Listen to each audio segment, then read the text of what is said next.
istilah yang biasa kita kenal, al-iman birrusul, ya, iman kepada rasul-rasul. Nah, itulah. Tapi tentu kita bicarakan, kita bahas pokok-pokoknya saja, nah, sesuai dengan catatan yang sudah kita terima. Itu usulul aqidati shahihah. Jadi al-usul yang pokok-pokok, ya. Tidak secara rinci detail begitu, tapi pokok-pokoknya. Jadi kita sudah maklum, ya, sudah mafhum, sering mendengar kata nabi atau kata rasul, ya. Kalau nabi dari akar kata naba atau naba'a. Nah, kalau naba'a, naba ada hamzahnya, itu artinya berita, ya.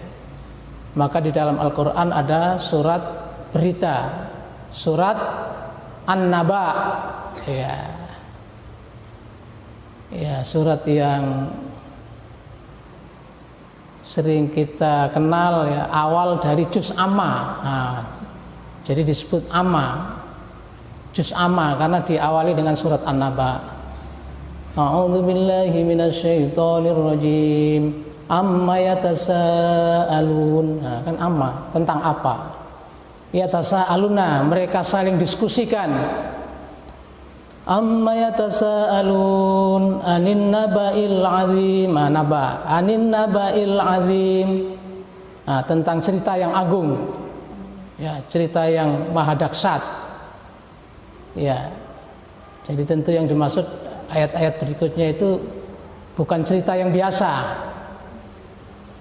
cerita yang betul-betul dahsyat, ya, karena berakhirnya kehidupan di dunia ini, ya, cerita tentang hari kiamat dan kesudahannya, maka disebut anin naba'il azim. Itu naba artinya berita. Jadi nabi itu orang yang membawa berita, maka dia disebut nabi, membawa kabar, akhbar. Jadi naba sama dengan akhbar. Jadi bahasa Indonesia kabar, kabar itu bahasa Arab, ya, mengabarkan. Itu suka-sukanya TV One pakai istilah kabar, itu dari bahasa Arab. Atau dari kata naba, artinya tempat yang tinggi, kedudukan yang tinggi, karena nabi memang orang yang memiliki kedudukan yang tinggi. Itu dari segi bahasa. Kalau an-nabiyyu istilahan, ya, nabi menurut istilah, kalau kita pelajari di kitab-kitab usul, ya, kitab usuluddin atau kitab tauhid, ya, meskipun secara detail itu bervariasi definisinya, tapi kurang lebih nabi itu adalah seorang laki-laki yang merdeka, yang dipilih oleh Allah untuk membawa berita, untuk membawa kabar, ya, untuk membawa syariat nabi sebelumnya dan untuk mengabarkan kepada umat. Jadi nabi itu tidak membawa syariat baru, tidak membawa ajaran baru, tetapi membawa syariat nabi sebelumnya. Itu disebut nabi. Yang kedua rasul, rusulun, ya. Ar-rasulu itu jamaknya rusulun, ya. Rusulun tanpa wawu itu artinya nabi-nabi, apa rusul-rasul, ya, jamak para rasul. Kalau an-nabiyyu itu seorang nabi, kalau jamaknya al-anbiya'u, nabi-nabi. Kalau rusulun, nah itu rusulun itu rasul-rasul. Kalau rusulun rasul, ya, rasul itu makna harfiahnya adalah utusan, ya. Rasala yarsilu, rusulun. Kemudian arsala yursilu, nanti menjadi mursilun. Mursilun jamaknya mursalin. Ya, orang-orang yang diutus.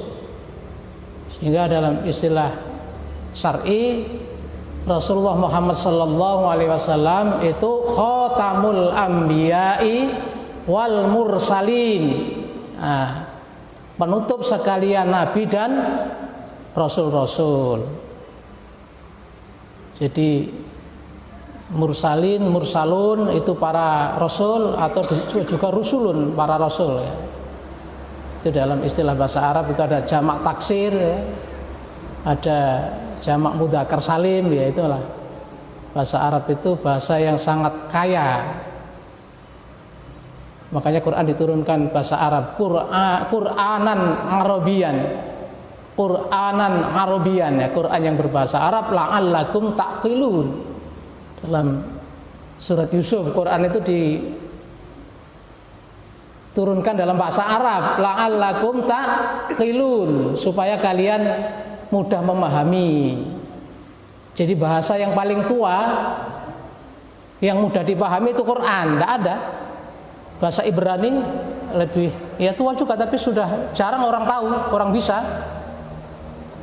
Bahasa Jawa, nah, saya sendiri tulisan Jawa sudah lupa-lupa, Hono Coroko ya, dan sebagainya. Jadi bahasa-bahasa yang kuno itu yang masih terpelihara dan dipahami orang di dunia ini bahasa Arab. Makanya dipilih oleh Allah menjadi bahasa firman-Nya, bahasa Al-Quran itu berbahasa Arab supaya mudah dipahami, karena bahasa Arab itu kaya sekali ya. Satu kata bisa ditasrif, bisa berubah menjadi berpuluh-puluh kata. Nah, itulah bahasa Arab uniknya. Dan bahasa Indonesia ini sebagian besar dari bahasa Arab yang sudah menjadi bahasa Indonesia. Nabi, Rasul sudah menjadi bahasa Indonesia ya, karena memang bahasa kita bahasa Melayu itu Muslim ya, tentu pengaruhnya dalam bahasa Indonesia sangat besar. Jadi Rasul itu artinya utusan. Dalam Al-Quran misalnya, wa arsala alaihim thayran ababil. Wa arsala, dan Allah mengutus, jadi alaihim kepada mereka, thayran ababil ya, burung ababil, pasukan ababil ya, pasukan ababil ya, membawa peluru bihijaratin min sijil, pelurunya itu dari sijil ya. Nah itu, jadi pernah ada pasukan burung ababil yang bisa menumbangkan pasukan Abrahah, karena arsala, Allah mengutus. Jadi secara umum ya, Rasul itu utusan ya, bisa malaikat, bisa burung, bisa manusia.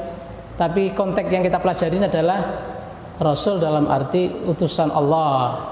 Itu makna bahasa. Kemudian makna istilahnya ya, kalau kita rangkum dari berbagai kitab, Rasul itu orang laki-laki merdeka begitu, yang dipilih oleh Allah, diutus oleh Allah untuk menyampaikan risalahnya ya, untuk menyampaikan risalahnya yang memang betul-betul risalah yang berbeda dengan nabi-nabi sebelumnya, dengan rasul-rasul sebelumnya.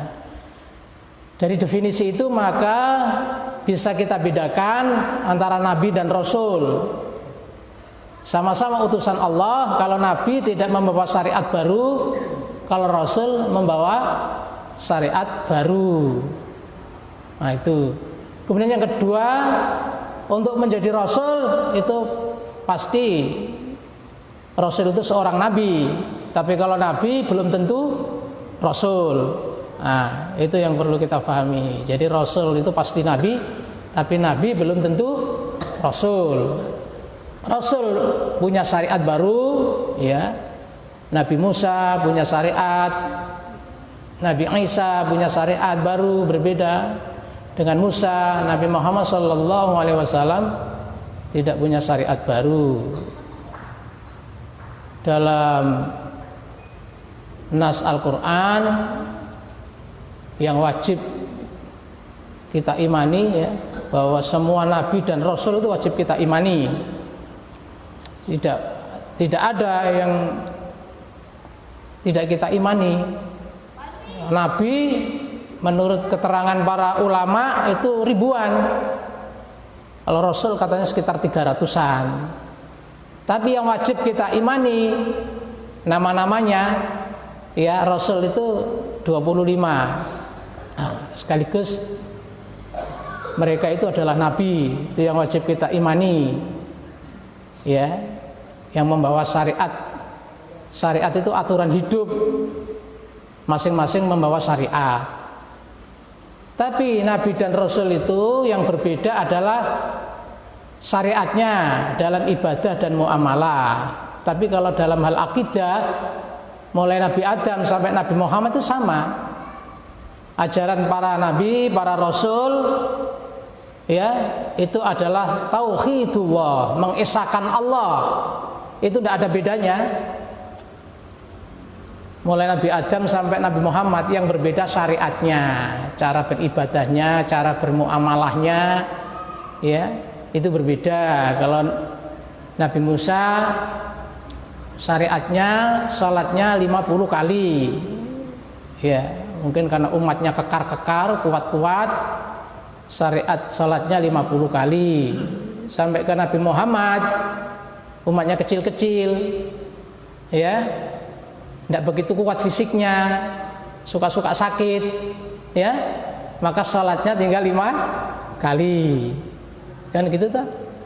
Kalau umatnya Nabi Musa, kalau pakaiannya kena kotoran harus digunting, dibuang.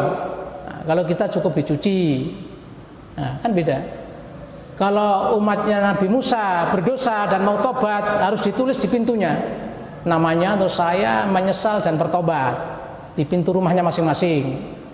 Kalau dosanya besar, tobatnya harus bunuh diri. Nah, beda tuh. Kalau umatnya Nabi Muhammad ringan, kalau tobat menghadap kepada Allah, tidak usah ditulis di pintunya, beda. Nah, jadi syariatnya beda, akidahnya sama. Tapi semua yang diberitakan dalam Al-Quran mengenai Nabi dan Rasul harus kita percaya, semuanya tanpa kecuali, ya. Dalilnya ada di Al-Quran surat Al-Baqarah ayat 285. A'udzu billahi minasy syaithanir rajim. Amanar rasulu bima unzila ilaihi mir rabbihi wal mu'minun. Nah, sudah kita hafal itu. Kullun amana billahi wa malaikatihi wa kutubihi wa rusulihi la nufarriqu baina ahadin min rusulih wa qalu sami'na wa ata'na ghufranaka rabbana wa ilaikal masir. Nah, itu ada di buku itu, ya. Jadi amanah Rasulu, telah beriman Rasul Muhammad sallallahu alaihi wasallam bima unzila ilaihi, dengan apa-apa yang diturunkan kepadanya, maksudnya dengan Al-Qur'an. Mir rabbihi, dari Tuhannya. Jadi Muhammad Rasulullah sallallahu alaihi wasallam mantap beriman kepada Al-Qur'an. Wal mu'minun, orang-orang yang beriman juga begitu, harus yakin dengan Al-Qur'an. Kulun, nah, semua mereka nabi, orang yang beriman, amanah billah, harus beriman kepada Allah, wa malaikatihi, malaikat-malaikatnya, wa kutubihi, kitab-kitabnya, wa rusulihi, dan rasul-rasulnya. Pakai jamak yang tidak ada wawunya, rusulun, bukan rasulun. Kalau ada wawunya itu mufrad, satu. Kalau rusulun, wa rusulihi, rasul-rasulnya. Jadi harus semua kita imani, ya, meskipun yang wajib kita imani dengan nama-namanya itu 25 Nabi dan Rasul: Adam, Idris, Nuh, Hud, Shalih, Ibrahim, Ismail, Ishak, Yakub, Yusuf, Lut, Ayub, Su'aib, Musa, Harun, Dzulkifli, Dawud, Sulaiman, Ilyas, Ilyasa, Yunus, Zakaria, Yahya, Isa dan Muhammad sallallahu alaihi wasallam. Itu harus hafal kita ya. Masa nama Nabi 25 enggak hafal. Nah, kalau enggak hafal urutannya sih enggak masalah. Diurut oleh ulama itu sesuai dengan masa hidupnya. Oh, Nabi siapa? Yang pertama Adam, mesti hafal kalau yang pertama. Kalau yang kedua lupa, Musa, langsung Musa enggak apa-apa. Padahal Idris kan begitu, enggak apa-apa. Yang penting kita iman 25 itu utuh. Kalau enggak utuh, iya masih didiskualifikasi. Kalau kita hanya iman kepada 24 seperti orang Nasrani, ya mulai Adam, Idris, Nuh sampai Isa beriman mereka, tapi enggak mau iman kepada Nabi Muhammad, sudah diskualifikasi. Nah, karena iman itu satu kesatuan. Ibarat orang naik tangga, sudah mau sampai ke puncak kurang, namanya kurang tidak sampai, kurang satu tangga lagi, ya tidak nyampe, namanya kurang. Maka mereka masih digolongkan, kalau bahasa sekarang katanya jangan disebut kafir, kurang enak, sebetulnya non muslim, ya boleh non muslim. Saudara kita non muslim, jangan disebut kafir, nanti marah katanya begitu. Padahal Quran juga menyebut kafir. Jadi Nabi itu yang wajib kita imani namanya 25, tapi tadi ada yang menyebut 314 Rasul ya, kalau Nabi ribuan ya. Itu yang wajib kita imani. Yang kita kenal Rasul itu 25 namanya. Yang lain memang Allah tidak ceritakan.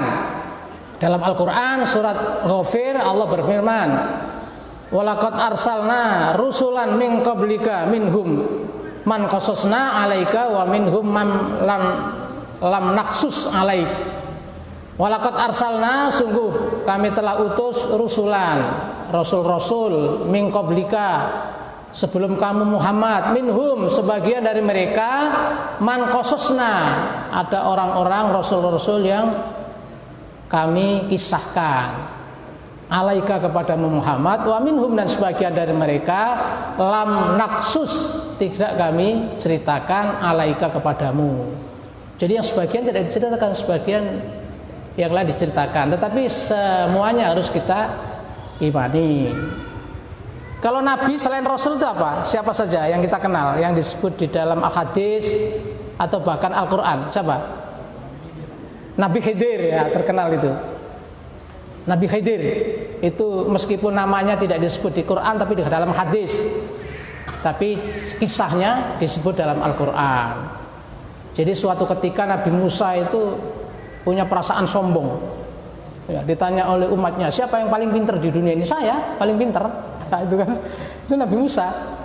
Lalu ditegur oleh Allah, tidak, kamu yang paling pintar, cobalah kamu jalan-jalan. Nah, kemudian ditemani Nabi siapa? Nabi Yusak. Kalau Harun kan Rasul. Yusak bin Nun. Yusak bin Nun itu semacam pembantunya itu, yang bawa barangnya, bawa ikan yang lepas itu ya. Nah, itu Nabi Yusak bin Nun namanya.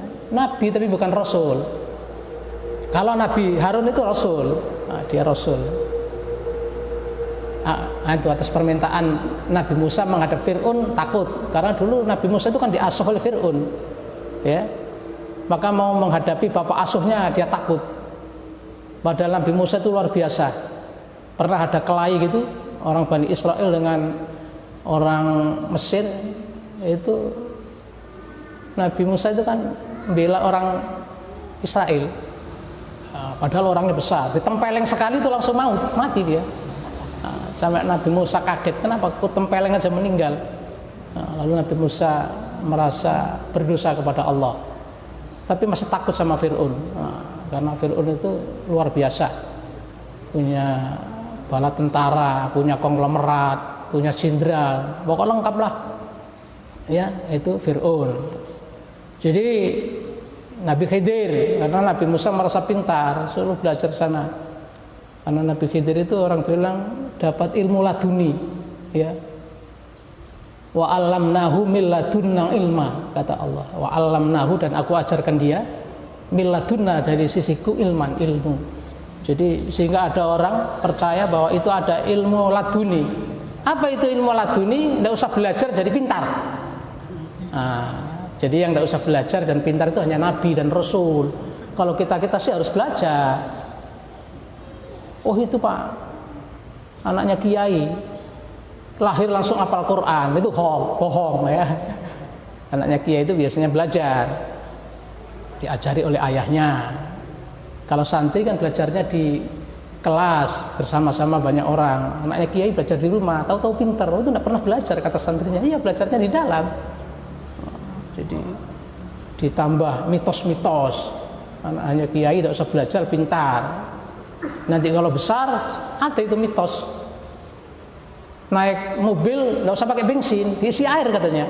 Nah, itu orang percaya. Dulu di Jawa Timur katanya ada kiai sakti, kalau naik mobil, mobilnya usah diisi bensin, isi air.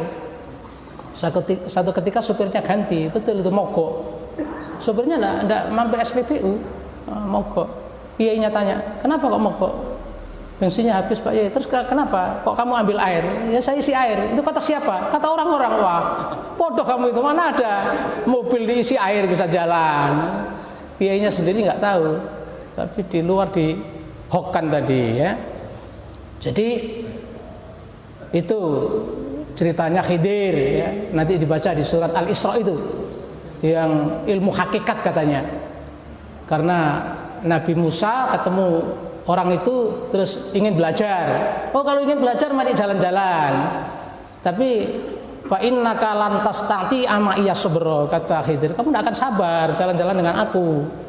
Tidak apa-apalah, terima aku jadi muridmu, jalan-jalan ya. Tiba-tiba ke pesisir, jalannya pesisir. Ada perahu petani 7 lubangi. Nabi Musa tidak sabar. Kenapa ini? Perahu baik kamu kalau lubangi. Udah diam, jalan-jalan lagi, tiba-tiba anak kecil dibunuh. Wah, lebih penasaran lagi, soalnya anak kecil kamu bunuh kenapa ini? Sudah diam, jalan-jalan lagi, lapar, capek, ada tembok yang mau roboh, sementara di penduduk situ ngasih minum aja enggak. Nabi Musa diajak bangun tembok itu, kelaparan ya. Tanya lagi Nabi Musa ya, sudah ketiga, sudah berpisah. Itu dibaca nanti ceritanya di surat Al-Isra. Nah, itu ilmu hakikat namanya. Jadi ilmu yang mengetahui tidak hanya yang dohir saja ya, tapi yang di balik itu dapat diketahui. Ilmu batin, ilmu hakikat orang bilang.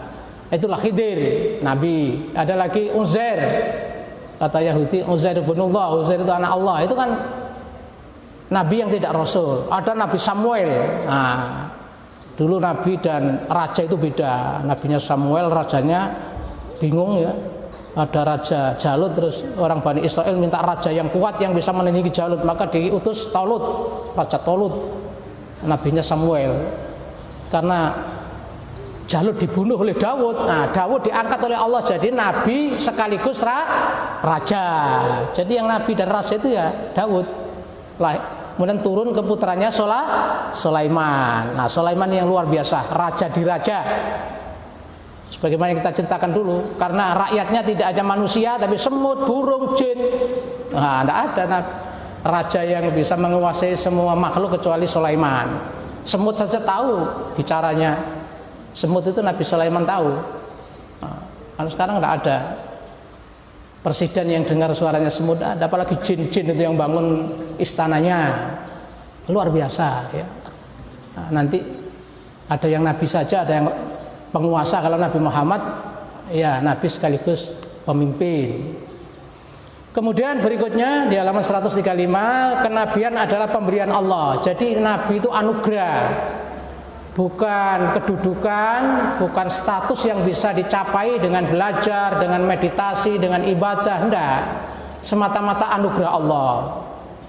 Jadi bagaimanapun usaha seseorang untuk mendapat gelar itu nabi atau rasul tidak bisa, karena itu anugerah Allah, pemberian Allah, hanya untuk makhluknya yang dipilih ya. Maka dalam ya sirah nabawiyah, nabi-nabi itu masa kecilnya memang sudah dipersiapkan oleh Allah. Nabi itu diangkat dari orang-orang nasabnya terbaik, nasab terbaik ya. Meskipun ada orang tuanya yang masih syirik kan soal keyakinan, tapi orang tua mereka tidak penjahat, tidak orang yang dibenci masyarakat, tidak. Mesti orang baik-baik, meskipun tidak seagama dengan putranya. Kemudian akhlaknya mulai kecil sudah dipelihara oleh Allah, dipelihara dari kesyirikan, dipelihara dari akhlak yang buruk, itu sejak kecil sudah dipersiapkan karena akan menerima beban yang berat. Jadi Nabi itu bukan dihasilkan dari proses pendidikan, ya, beda dengan profesor ya, atau S1, S2, S3. Kalau S3 doktor, S4 tidak ada ya. Jadi Nabi itu bukan dari sekolahan atau bukan dari hasil ibadah, karena sholat terus setiap hari, puasa terus setiap hari nanti bisa jadi Nabi, tidak bisa. Nah, Nabi itu anugerah. Maka dulu ada kasus yang lucu di Indonesia ya, itu dari aparat hukum. Ada seorang ditemukan dengan seorang, kalau tidak salah namanya itu Lia Eden, karena kesangkut hukum bertemu dengan Ahmad Musaddiq, ditemukan katanya. Terus ditanya sama penegak hukum, Lia Eden, kamu kenal sama ini? Pernah ketemu? Siapa ini? Oh, tidak kenal. Musaddiq ditanya, kamu pernah ketemu dengan wanita ini? Tidak pernah. Kata penegak hukumnya, kok aneh, kamu tidak pernah ketemu sama dia? Kan kamu mengaku Jibril, si Lia Eden ini mengaku malaikat Jibril, sementara kamu Musaddiq mengaku Nabi, kok tidak pernah ketemu? Katanya, padahal Jibril itu membawa wahyu kepada Nabi. Aneh kamu berdua ini, masa ada Jibril lah pernah ketemu sama Nabi? Nah, itu kan. Ini jelas menunjukkan kepalsuannya. Jadi satu mengaku malaikat Jibril, satu mengaku Nabi, karena meresahkan dan merupakan penodaan agama, sama-sama diproses hukum sampai divonis ya. Di tahanan itu ditemukan dua orang ini. Ternyata tidak saling kenal. Satu Jibril, satu Nabi, tidak saling kenal. Ini palsu ini. Masa ada orang bisa mengaku Jibril dan mengaku Nabi? Nah, itu bohong. Pokoknya setelah Rasulullah Muhammad SAW tidak ada Nabi, tidak ada Rasul lagi. Makanya begitu Rasul meninggal, banyak bermunculan nabi-nabi palsu. Yang paling terkenal dan banyak mengikutnya itu Musailamah, sehingga disebut Musailamah al-Kadzdzab, Musailamah si pendusta ya. Jadi itu mungkin gejala sekarang banyak orang stres kah apa ya, karena orang ini orientasinya sudah materialisme ya, sudah pragmatisme, hedonisme ya, yang penting dapat uang, yang dapat hidup enak kepenak ya, muda banyak harta ya. Tua ya mati masuk surga katanya anak muda. Masa bisa begitu? Karena kehidupan ini sudah begitu, yang didambakan itu harta, tahta dan wanita, maka banyak orang stres. Tiba-tiba muncul ngaku jadi raja, nggak tanggung-tanggung ya, istananya itu apa keraton sejagat, nggak tanggung-tanggung jadi raja dunia. Yang satu tidak kalah lagi, Sunda Empire, kaisar dunia. Nah, nanti mudah-mudahan tidak ada di Bangga ini, nanti ada ngaku keturunan Raja Tompotika. Wah, ribut nanti. Jadi sekarang orang ngaku raja-raja itu bermunculan ya. Untung tidak ngaku nabi, ngaku raja saja. Nah, itu urusan polisi. Sudah mulai ditangkap si raja keraton sejagat dan permaisurinya. Yang belum itu yang Sunda Empire ya. Nah, jadi karena Nabi itu anugerah, maka dulu juga ada protes dari orang-orang jahiliyah. Kenapa Muhammad yang jadi Nabi, kenapa tidak orang yang gagah perkasa? Katanya namanya itu Walid bin Mughirah atau Urwah bin Mas'ud As-Saqafi. Kenapa tidak dia yang pantas? Karena perawakannya gagah, ganteng begitu ya. Nah, tapi karena Rasul itu anugerah, sebagaimana firman Allah dalam surat Al-Maryam 58, ulaikal ladzina an'amallah, bahwa mereka itu para nabi rasul itu an'amallah alaihim, ya, mendapat anugerah dari Allah, minan nabiyyin min dzurriyyati Adam, ya, dari keturunan Adam, maman hamalna ma'anu, ya, dan orang-orang yang dibawa bersama Nuh, keturunan orang-orang yang beriman yang naik perahu bersama Nuh. Wa min dzurriyyati Ibrahim, nabi-nabi itu dari keturunan Abul Anbiya ya, Ibrahim, atau bapaknya bapaknya tauhid. Wa Israil, keturunan Israel, bapaknya Nabi Yusuf, Nabi Yakub ya, itu disebut Israel, maka anak cucunya disebut Bani Israel. Wa mimman hadaina wastabaina. Nah, mereka itu adalah hadaina, orang-orang yang kami beri petunjuk, wastabaina, dan orang-orang yang kami pilih. Jadi Nabi itu pilihan Allah. Idza tutla alaihim ayatul rahmani kharru sujada wa bukiya. Ya, mereka itu ketika dibacakan ayat-ayat Allah Ar-Rahman kharru sujada wa bukiya. Mereka sangat kharru, tunduk, sujud, dan bahkan sampai menangis. Itulah para nabi. Jadi bukan hasil diklat dan sebagainya. Nah, jadi protes, maka Allah menjawab dalam surat Zukhruf, kenapa kok Muhammad yang jadi nabi? Kenapa enggak Walid ya? Wa qalu dalam surat Az-Zukhruf, laula nuzzila hadzal qur'anu ala rajulin min qaryataini adzim. Kenapa tidak diturunkan Al-Qur'an itu kepada seseorang yang tinggal di dua negeri, yaitu Mekah dan Taif, yang namanya tadi Walid bin Mughirah atau Urwah tadi. Lalu Allah berfirman, ahum yaksimuna rahmatar rabbik. Apakah mereka yang membagi-bagi rahmat Tuhanmu? Nahnu qasamna bainahum ma'isyatahum fil hayatid dunya. Kami yang membagi ya rahmat Allah, itu bukan mereka. Yang mengangkat nabi, mengutus nabi itu kami, bukan mereka, bukan orang-orang jahiliyah itu. Wa rafa'na ba'dahum fawqa ba'din darajat. Jadi manusia ini kami angkat sebagian yang lain dari sebagiannya beberapa derajat. Liyattakhidha ba'duhum ba'dan sukhriya wa rahmatu rabbika khairum mimma yajma'un. Jadi orang manusia ini diciptakan Allah, derajatnya tidak sama, supaya sebagian dari mereka dengan sebagian yang lain itu sukhriya, bisa memerintah, bisa saling menugaskan.